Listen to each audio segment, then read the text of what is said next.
Hola, ¿qué tal? Sean todas bienvenidas a este su espacio, el podcast de Ginecólogas para tu Salud. Yo soy la doctora Ariela Perrotín.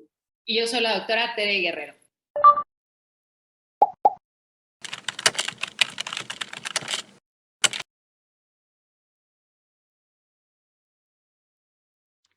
Y pues bueno, la verdad es que como siempre saben, hay temas que para nosotros son muy importantes, son temas que vemos día a día, que es algo muy cotidiano, pero que sobre todo lo que queremos que quede claro el día de hoy son unos puntos muy específicos para que ustedes les resuenen un poquito en la mente y entonces si saben de alguien o si a ustedes les está pasando, pues sea algo que comenten con su ginecólogo o ginecóloga de confianza.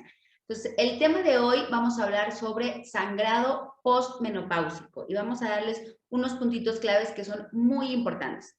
Entonces, ¿qué te parece si empezamos de lleno, Teresita? Y entonces, cuéntanos, primero que nada, ¿cuándo se considera menopausia? Claro, yo creo que debemos de partir por esta definición tan importante que a veces la confundimos un poquito con lo que es el climaterio, ¿verdad? Lo que hablamos de etapa de climaterio es todos estos cambios que ocurren en el cuerpo previo a la última menstruación o previo al término de la etapa reproductiva de la mujer. Por ahí, si quieren más información de los síntomas y todo, pues bueno, ya tenemos todo un capítulo hablando de climaterio y menopausia, pero hablando ya específicamente de lo que es climaterio, son todos estos síntomas que se presentan.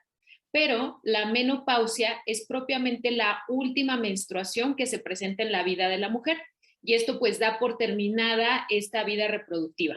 Aquí en este tema vamos a hablar específicamente de aquellas mujeres que presentan su menopausia natural.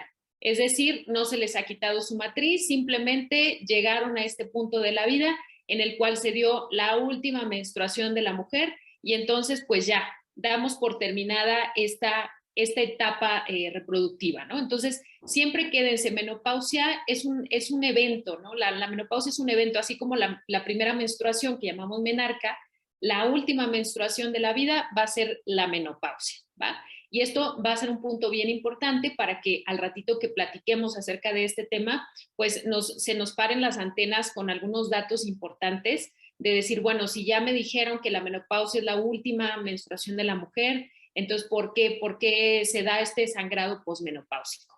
Y justamente hablando del sangrado posmenopáusico, ¿cuándo vamos a considerarlo como un sangrado tal cual después de la menopausia? Porque a lo mejor puede decir alguien, oye, pero es que a lo mejor yo creo que ya estoy en menopausia y tuve como otra regla, o cuánto tiempo debe de pasar para que yo ya me asuste y diga, no, si tengo que ir con el gine. ¿Cuándo lo consideramos como sangrado posmenopáusico? Fíjate que creo que este es el primer punto súper importante de este tema, ¿no? Porque como lo dices tú, de repente ya la verdad es que si de por sí aquellas que menstruan mensual o regular, ya se me olvidó, ya no lo anoté, ya no sé qué onda. Ahora imagínense una mujer, no sé, de sus 48, 50 años, que de pronto regla un mes, luego dos, tres no. Entonces ya se nos hace a veces como que un rollo, ¿no? Ya quién sabe cuándo fue. Entonces, yo en lo personal siempre les digo a las pacientes, anótenlo, ¿no? Yo sé que a veces puede ser engorroso, a veces, ching, pues es que traigo mil cosas en la cabeza. Ya hoy en día tenemos muchas aplicaciones, muchas formas en las que nos podemos Exacto. ayudar, ¿no? Que nos va a hacer la vida más fácil, ¿no? Entonces, siempre anotar, oye, ¿cuándo arreglé, cuándo sangré, qué pasó? Siempre les hemos dicho, así a su gine les va a ayudar un poquito más.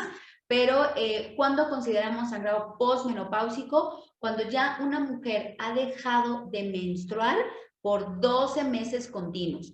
Y esto también es un punto que hay que aclarar. Hay mujeres que dicen, pero yo ya tenía 8 meses, 10 meses sin reglar, ya estoy en menopausia, tan se acabó. Y tanto por la parte de sangrar nuevamente como por la parte de embarazos, es importante, casi hay que recordárselo siempre, ¿no? En la consulta. Tras 12 meses sin sangrar, sin tener un sangrado sospechoso de menstruación, similar a una menstruación o que sí sea la menstruación, 12 meses casi exactito, con todo anotado en la aplicación o como gusten, ya podemos considerarlo menopausia. Entonces, todo lo que ocurra después, oye, pero es que fue 2 meses después o fueron 6 años después, cualquiera lo vamos a catalogar como sangrado postmenopáusico.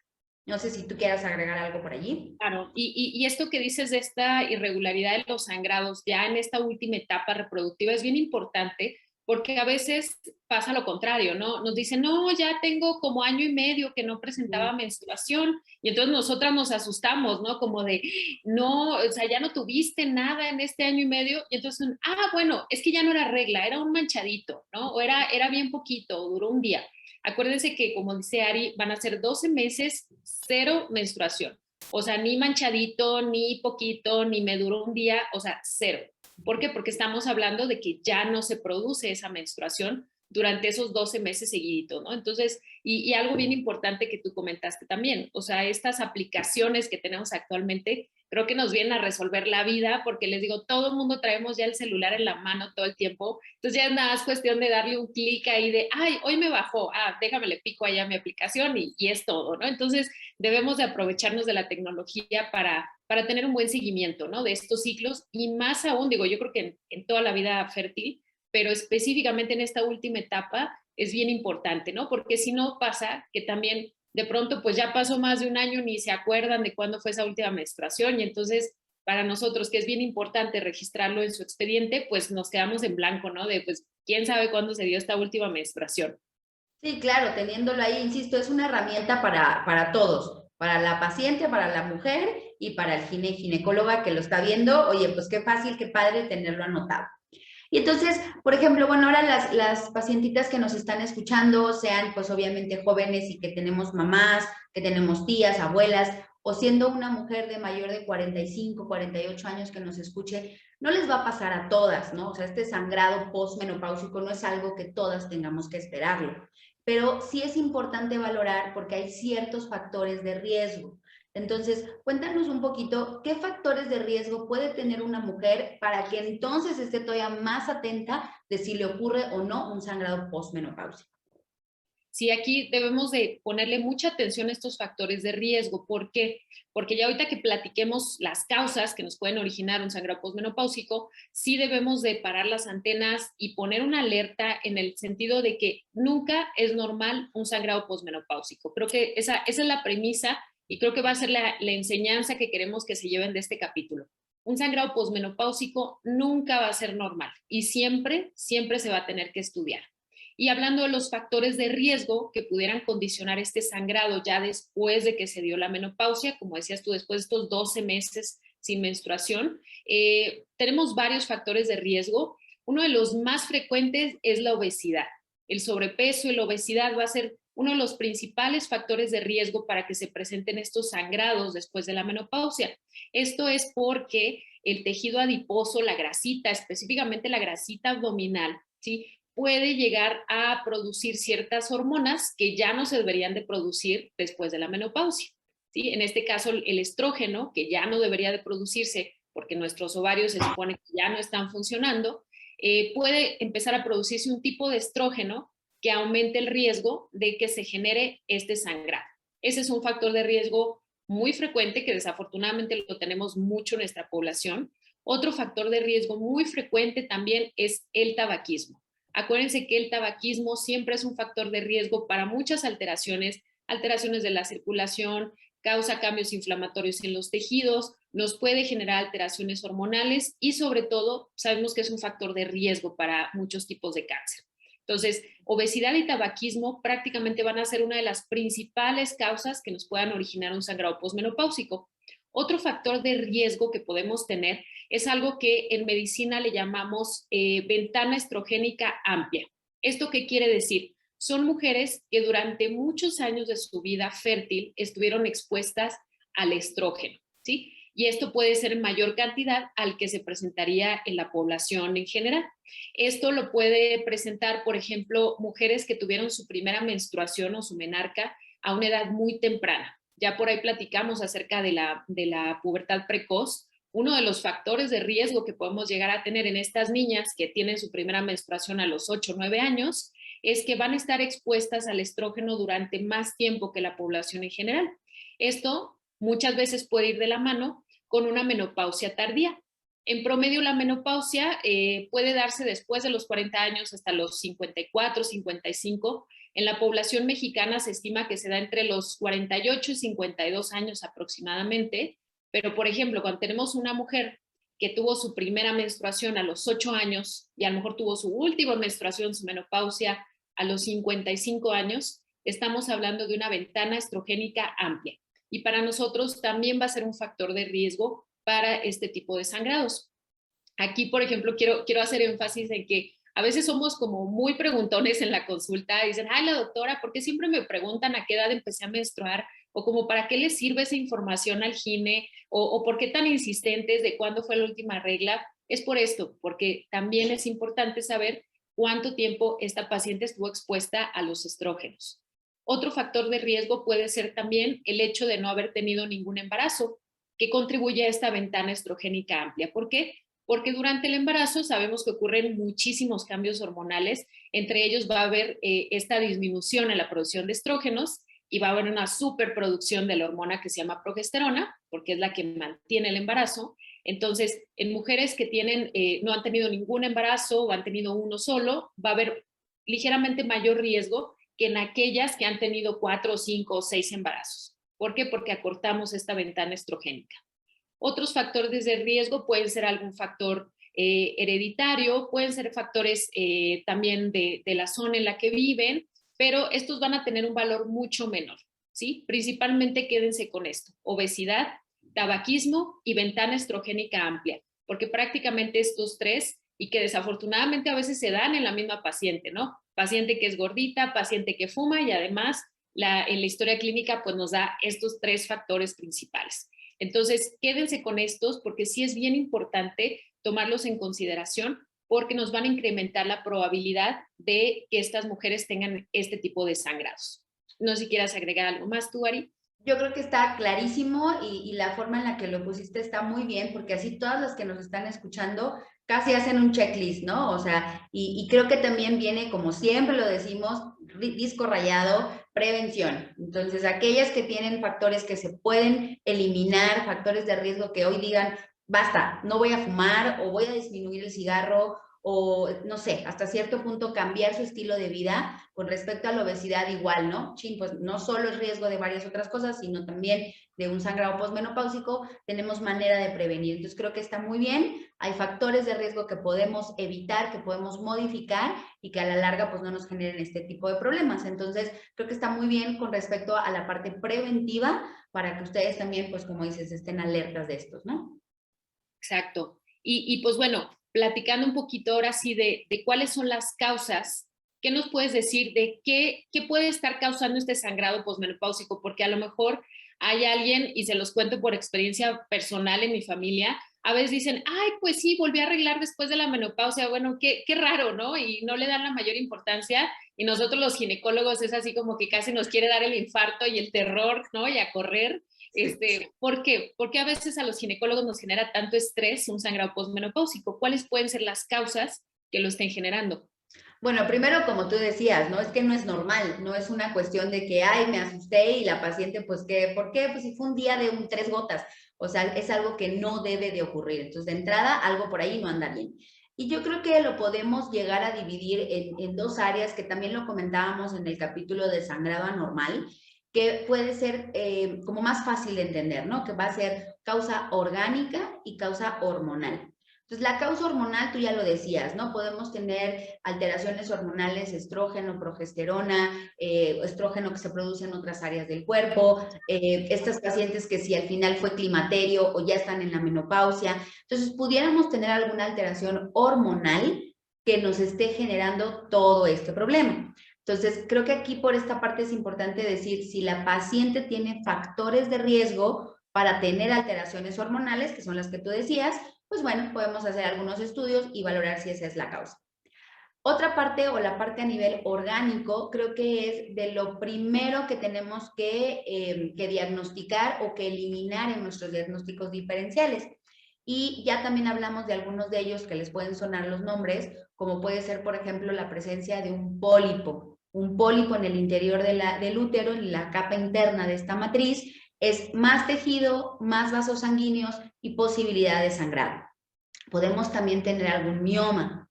Los miomas, ya les hemos platicado, son tumores benignos, pero que en esta fase, entre la cuestión hormonal, más tener el mioma, más tener pues alteraciones a nivel del climaterio, pueden hacer que estos miomas también crezcan un poco y tengan capacidad de sangrado.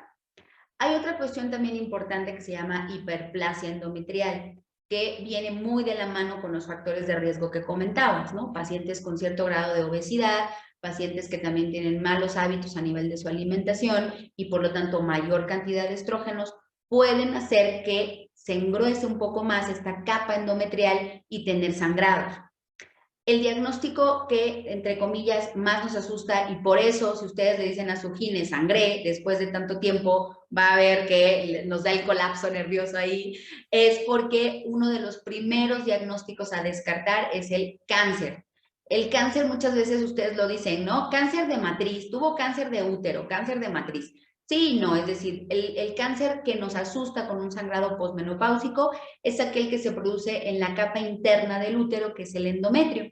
Entonces, este cáncer de endometrio es el que puede presentarse cuando está muy, muy gordito esta capa, cuando está crece y formándose, las células tienen una alteración producto de, pues, de su mala producción y pueden llevar a malignizarse, a un cambio que las lleva a formarse un cáncer endometrial. Entonces, es la principal causa de susto en todos nosotros cuando hay un sangrado posmenopáusico, descartar la presencia de un cáncer. Y también hay otro tipo de sangrados que pueden ser, que digo, siempre que las valoramos en consulta es importante decir, a ver, ¿no? O sea, este sangrado, ¿de dónde viene primero que nada, no? Y yo creo que hay que ir muy de la mano, si bien es cierto que no es tan brusco el cambio de una paciente que acaba de tener sus 12 meses sin menstruar, siempre hay que explorarlo, siempre hay que valorar. Porque yo siempre les digo, a ver, el sangrado, tú me estás diciendo, yo lo veo, ¿no? Lo veo en mi ropa interior, lo veo en el WC, no sé de dónde viene. Entonces, lo más importante, primero que nada, es de dónde viene este sangrado, ¿no? Puede ser urinario, o sea, podemos tener sangre a través de la orina, podemos tener hemorroides, que obviamente estos agregan otros síntomas, a veces las pacientes tienen antecedentes, pero no está de más explorar. Y la tercera causa que yo pondría en este aspecto es un sangrado a nivel vulvar o a nivel vaginal. ¿Por qué? Por resequedad, que nosotros llamamos atrofia, ¿no? Entonces puede ser que una paciente, oye, pues por ejemplo, yo no tengo vida sexual, o nunca me reviso, o hace muchísimo que no voy al ginecólogo, y de repente exploramos y es una vulva que tiene muy poca lubricación, que tenemos labios internos bastante, con mucha resequedad, con mucha atrofia, una vagina que hasta nos da miedo colocar un espejo vaginal y mejor damos tratamiento y luego te veo, o incluso a veces puede ser por resequedad también internamente en el útero, o sea, es decir, bajan mucho los estrógenos y esto me puede generar alteraciones en mi lubricación y por lo tanto en mis vasos sanguíneos. Entonces, creo que en resumen les diría hormonal, orgánico, lo que más nos asusta y hay que descartar es el cáncer endometrial o el cáncer de útero, como muchos lo conocen, pero siempre hay que explorar. Yo empezaría más que nada por la exploración. Sí, exactamente. Creo que es el primer paso y eso que dices es bien importante porque en ocasiones ocurre, y yo creo que te pasó en la residencia, a todos nos ha haber pasado, ¿no? Que nos llegaba a urgencias la paciente de 80 años y doctora, ¿qué cree que llegó un sangrado posmenopáusico, ¿no? Y ahí vamos corriendo espantados a ver ahí qué pasa con la paciente. Y como dices tú, a veces un sangrado que viene por vasitos hemorroidales que están inflamados, o es una infección de vías urinarias que nos da un signo que se llama hematuria, que es la orina con sangre tal cual, o en ocasiones estos cambios atróficos, ¿no? Que ya mencionabas. A veces inclusive, y esto es importante comentarlo porque también va a haber quien le suene, a veces después de un examen ginecológico, por ejemplo, nosotros podemos llegar a provocar este tipo de sangrados donde desafortunadamente el tejido está tan sequito, tan delgadito, que a la hora de poner un espejo generamos pequeñas heriditas en el tejido inevitablemente, ¿no? A la hora de poner el cepillito para tomar el Papa Nicolau, y entonces ocurre que a los 2 días de la paciente que le tomamos el Papa Nicolau, tiene un manchadito en la pantaleta la paciente y se va a espantar, ¿no? Va a decir, no, entonces, ¿qué tal que hay algo malo? Entonces, claro, podemos tener estos eventos incidentales en los cuales sí pudiéramos tener un tipo de sangrado vaginal, pero bueno, que no tiene ninguna relación con lo que tú nos acabas de comentar. Así es. Muy bien. Y entonces ya, digámoslo así, la paciente llega, nos damos cuenta que es área ginecológica la que es responsable del sangrado. ¿Qué estudios son los que, digamos, de primera instancia tenemos que pedir o qué estudios son los que normalmente les hacemos a estas pacientes? Sí, en estos casos, cuando tenemos un sangrado posmenopáusico, sí vamos a hacer todo un protocolo de estudios. Empezando, primero que nada, ya lo vimos, la historia clínica, porque nos va a dar muchísima información. La exploración física, porque ya lo dijo Ari, ahí a veces podemos en ese momento descartar que sea un sangrado posmenopáusico como tal, ¿no? Y a lo mejor es por otra causa. Entonces, algo tan sencillo como poner un espejito vaginal, y esto va más dirigido a muchos colegas médicos que a veces no son ginecólogos y tienen como el temor de no, ¿cómo voy a revisar a la paciente? A veces con eso tenemos para poder descartar algo más, ¿no? Pero ya en la paciente que sí estamos confirmando que tuvo un sangrado transvaginal que no corresponde, ¿verdad? Porque ya pasó tiempo desde su última menstruación, ya pasaron más de 12 meses, pues ya pasaron 3, 4 o 10 años de esa última menstruación. Entonces sí tenemos que hacer todo un protocolo. Vamos a pedir estudios de laboratorio, ¿sí? Es importante descartar alteraciones de la coagulación, que también pueden ir dentro de estas causas orgánicas, entonces hay que pedir desde una biometría hemática para ver cómo están las plaquetas, pedimos un perfil hormonal ginecológico, porque justamente ya hay ciertos niveles hormonales que deben de estar en ciertos parámetros especiales en la etapa de posmenopausia. Entonces, desde ahí ya nos puede brincar, como decía Ari, una causa hormonal. Otro de los estudios que vamos a realizar es un ultrasonido. Se prefiere casi siempre hacer un estudio vía vaginal, hacer un ultrasonido endovaginal, porque lo que nos va a interesar revisar en ese estudio va a ser la capa interna de la matriz, es decir, el endometrio. ¿Por qué? Porque cuando ocurre una hiperplasia endometrial o desafortunadamente un caso de cáncer de endometrio, uno de los datos que podemos encontrar es este engrosamiento de la capa interna de la matriz, que ya no debería de estar ahí, porque se supone que ya ese tejido no tendría por qué estar creciendo. Entonces, este grosor endometrial nos puede indicar que efectivamente hay alguna alteración y a consecuencia de este cambio que pudiéramos encontrar en el ultrasonido, vamos a hacer algo que se llama biopsia de endometrio. Probablemente identifiquen un poquito lo que es la biopsia del cuello de la matriz. En ese caso tomamos con una pincita un pedacito de tejido de la parte externa del cuellito del útero, pero en este caso lo que vamos a hacer es meter una cánula. Tenemos cánulas inclusive muy pequeñitas, muy delgaditas, que en el mismo consultorio la podemos introducir, tomamos nuestra muestra y no necesitamos ni anestesia, ni quirófano, ni nada, y en ese momento podemos hacer nuestra biopsia y la mandamos a analizar. Habrá ocasiones en las cuales no sea posible realizar esta biopsia en el consultorio, ya sea porque no contamos con la cánula o porque el cuellito está muy cerradito y entonces no podemos introducirla. En esos casos, a veces tenemos que sedar a la paciente para ya dentro de una sala hacer una dilatación y entonces meter una cánula. En esos casos ya metemos una cánula rígida y sacamos un pedacito de tejido y lo mandamos a analizar. Otro estudio que también podemos hacer y que actualmente contamos con él es la histeroscopía. Ya les platicamos un poquito del estudio de histeroscopía.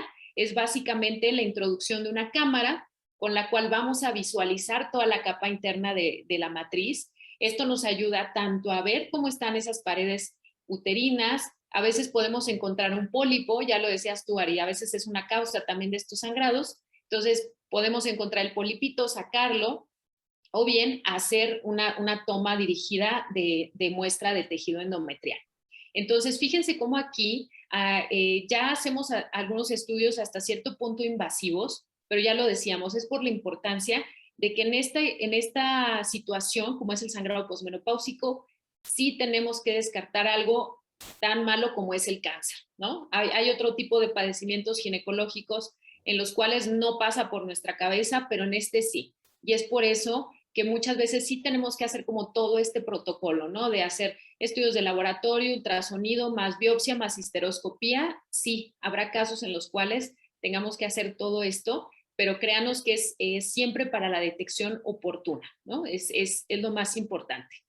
Posterior a estos estudios, cuando sí existe una sospecha alta de que pudiera tratarse de un cáncer, o si bien el estudio de patología, la biopsia, nos reporta alguna otra alteración, a veces tenemos que hacer otro tipo de estudios, como puede ser una resonancia magnética, ¿sí? Y en este caso ya buscamos intencionadamente si pudiera haber alguna sospecha alta de que se tratara de un cáncer, ¿sí? Y en otro caso más extremo podemos hacer ya tal cual una cirugía en la cual se entra con la sospecha muy alta de que pudiera ser un cáncer o inclusive ya confirmado y se hace una estadificación, es decir, se confirma la presencia del cáncer y además se ve en qué etapa se encuentra para ver cuál es el tratamiento que pudiera necesitarse.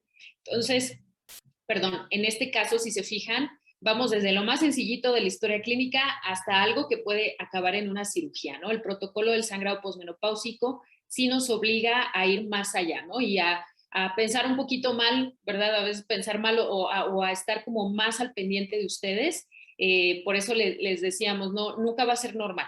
Y por lo tanto, tampoco se trata de que se espanten y es como ya me salió una gota y voy a tener cáncer, pero sí es importante que se queden con esta información y que entiendan por qué a veces hacemos tantos estudios, ¿no? Porque a lo mejor pueden decir, pero es que doctora, yo me siento bien, o sea, yo no tengo ninguna molestia, si acaso fue la manchita ahí, ¿por qué me está pidiendo tanto estudio? Pues bueno, es por esta razón.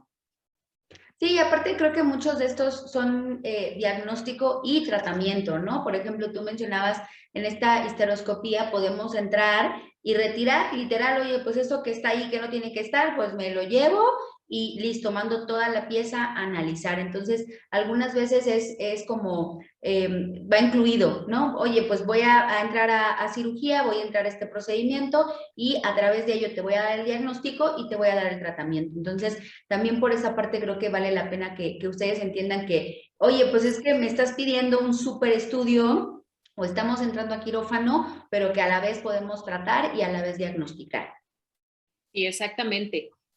Pues bueno, ya platicando sobre todo el tema, algo que seguramente ya les está cayendo en mente a quienes están escuchando el capítulo es, ok, ya mi mamá, mi tía, mi abuelita o yo misma tuve un sangrado, o sea, justamente ya pasó más de un año de mi última regla y volví a sangrar. ¿En qué momento deben de acudir a la consulta ginecológica? O sea, deben de agendar la cita lo más pronto posible, se esperan unos meses a ver si vuelve a aparecer un sangrado, porque hay quienes a veces dicen, no, pues es que yo me esperé porque quería ver si ya no volvía a pasar. Es válido esperarse, es mejor acudir de primera intención, deben de correr urgencias. ¿Qué tienen que hacer? ¿Qué pasa cuando se da el sangrado posmenopáusico? ¿Cuándo hay que acudir a la consulta ginecológica? Bueno, yo creo que, como siempre decimos, no, no es para asustarlas, es para informarlas. Entonces, Exacto. no, no, no, ahorita no, por favor, no llamen para pedir cita, no se agenden ahorita. No corran ahorita al hospital. No corran al hospital, pero creo que sí, sí, ya les dejamos puntos muy importantes para que se nos enciendan esas alarmas. Entonces, yo diría, primero, si estoy muy segura, si tengo mi calendario, si llevo en alguna aplicación o de alguna forma yo sé que ya pasaron mis 12 meses, que como estoy escuchando no debería de volver a sangrar y me está pasando o me pasó hace un tiempo, creo que sí es un foco de alerta para decir, no, no, a ver, entonces sí tengo que buscar, ya sea un ginecólogo, ginecóloga, porque alguien tiene que verme, o contactar con mi gine porque algo no está normal.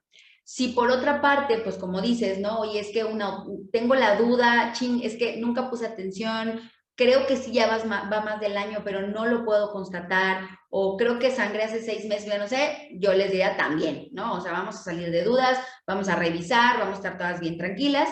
Y por la parte en la que hasta cierto punto, oye, pues me coincide que lo que dicen las doctoras, tengo factores de riesgo, pues sí, creo que alguien me había dicho por ahí que tenía algo, ya nunca me lo volví a revisar, pues sí, sí, en broma, pero en serio, no, no es para que ahorita corran a urgencias, pero creo que sí es algo que no tienen que dejar pasar, creo que tampoco es plan ponerles fecha, ¿no? Y en una semana tiene que verte un médico, pero sí, sí, siempre les digo, o sea, más vale ahorita a que digas, no, pues es que pasen las navidades y luego veo y se me pasan los meses. Creo que sí es algo que tenemos que poner atención.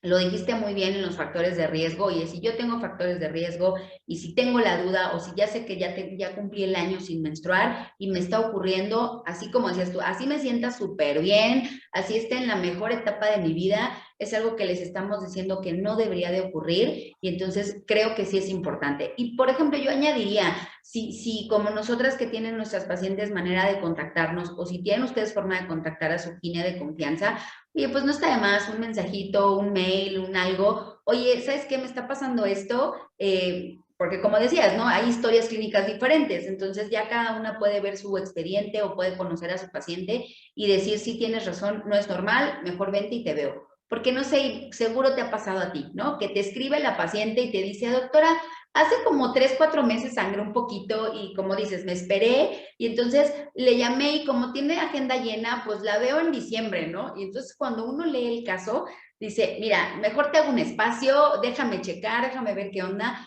Entonces yo también les agregaría en ese aspecto, no se esperen a que pues la doctora tiene lleno cuando se desocupe o cuando alguien me recomiende un gine que sea de confianza.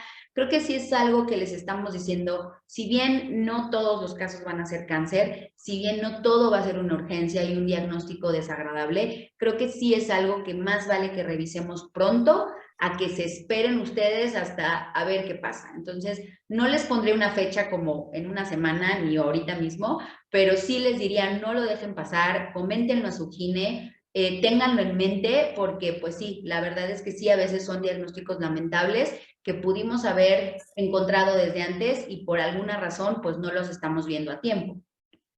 Sí, exacto. O sea, si bien es el tipo de padecimientos prioritarios, en el sentido de que le voy a dar más importancia que a una infección vaginal, por ejemplo, tampoco se trata de salir corriendo urgencias, ¿no? No queremos tampoco que se mega espanten con este capítulo y entonces salgan corriendo a la mitad de la noche, pero definitivamente no es algo que tengamos que dejar. ¿Eso qué quiere decir? Que si se presenta este tipo de sangrados, pues bueno, como decías tú, Ari, voy a buscar en la agenda de mi gine lo más pronto que me pueda ver y entre esas le mando un mensajito, oiga doctor, doctora, fíjese que ya hace 2 años fue mi última regla y otra vez volví a arreglar. Inclusive es importante esta comunicación con nosotros porque muchas veces les decimos, ¿sabes qué? Entonces de una vez ve haciéndote tales estudios de laboratorio y entonces ya te veo en la consulta. Muchos, por ejemplo, tenemos el estudio de ultrasonido en el consultorio, entonces ya eso nos adelanta muchos pasos, porque entonces ya mi paciente a veces ya llega con estudios, yo en ese momento hago el ultrasonido, si amerita la biopsia, en ese momento tomo la biopsia y la mando a analizar.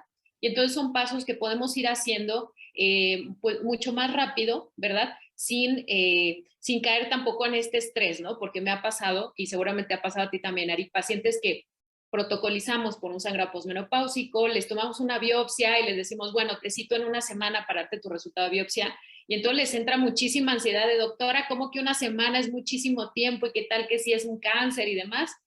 No debemos de caer tampoco en ese extremo, ¿no? Pero definitivamente era un tema que queríamos platicar con ustedes porque sabemos que no es tan infrecuente, desafortunadamente, y por lo tanto sí debemos de ponerle atención. Para todas nuestras escuchas y a quienes nos ven en YouTube, que tengan familiares, mamá, tía, abuelita, enséñenles este capítulo porque es bien importante para que justamente tengan esta información y si saben que la comadre, la vecina tuvo este incidente, le digan, oye, ¿sabes qué? Ve con tu gine para que te revisen, ¿no? Entonces, sí, a manera de conclusión del tema, les queríamos dejar esto. Quédense con el hecho de que un sangrado después de la menopausia nunca va a ser normal y siempre lo tenemos que estudiar. Acuérdense que siempre es importante acudir a una valoración. Digo, aquí en este espacio siempre les hablamos mucho de la prevención. Prevención, prevención, prevención. Si bien hay pacientes que dicen, bueno, yo cada año me hago mi check-up y se dio esta situación del sangrado posmenopáusico, puede ocurrir, pero acuérdense que siempre el hecho de tener antecedentes de estudios y demás, a nosotros nos ayuda muchísimo al momento de hacer un protocolo de estudio cuando se dan estas situaciones del sangrado posmenopáusico. Entonces, mi conclusión sería esa, quédense con el hecho de que no es normal y que siempre lo vamos a estudiar y tampoco se trata de que salgan corriendo, pero sí quédense con eso de que un sangrado después de la menopausia nunca va a ser normal. Yo me iría por la parte preventiva en cuanto a concluir, ¿no? Creo que sí, pero, por obvias razones de que son más las pacientes en edad joven, digamos, que tienen estos medios, ¿no? De escucharnos por medio del podcast o de vernos por medio de canales tipo YouTube, pues yo creo que es el momento para prevenir, ¿no? Oye, soy fumadora y ya sé todos los contras que tiene el cigarro, pero si le agrego que puedo tener un sangrado posmenopáusico o cuestiones en control de peso, platicarlo con su ginecóloga, oye, yo tengo un mioma, esto qué puede pasar, qué tratamiento voy a llevar, incluso, por ejemplo, ¿no? Oye, pues ya tengo 40 y algo y tengo una matriz llena de miomas. ¿Qué onda? ¿Puede pasar un sangrado? Acuérdense, siempre, siempre vamos a estar abiertos a que nos pregunten. Entonces, yo me iría por la parte preventiva. Oye, doctora, yo tengo un mioma, esto puede sangrar después. Oye, doctora, yo fumo, quiero dejarlo, por ejemplo, o crees que valga la pena que disminuya por esto del sangrado. Entonces, me gustaría llegar a estas pacientes porque tú ya comentabas muy bien, oigan, nuestras mamás, nuestras tías, nuestras abuelas, si tienen confianza con la suegra, oye, no es normal que ya sangres y si de pronto por algo me entero, pues sabes que yo por ahí escuché que no es normal, entonces échenos la mano con estas pacientes que es menos probable que tengan acceso a este tipo de medios, pero me iría por la parte preventiva hacia las pacientes jóvenes, ¿no? Totalmente. Y pues bueno, les damos las gracias por estar con nosotros una vez más en estos capítulos de Ginecólogas para tu Salud. Ya saben que nos pueden encontrar en redes sociales a la doctora Ari Perrotín en Consultorio Ixchel, en Instagram y Facebook, y a mí como doctora Tere Guerrero Ginecóloga también en Instagram y Facebook. Y acuérdense que siempre estamos ahí pendientes de que nos manden sus comentarios, si quieren que toquemos algún tema en específico, que volvamos a invitar a alguien más de quienes hemos invitado, con mucho gusto vamos a estar atentas ahí a todos sus comentarios. Pues nada, muchísimas gracias y nos vemos en el próximo capítulo. Hasta la próxima. Gracias.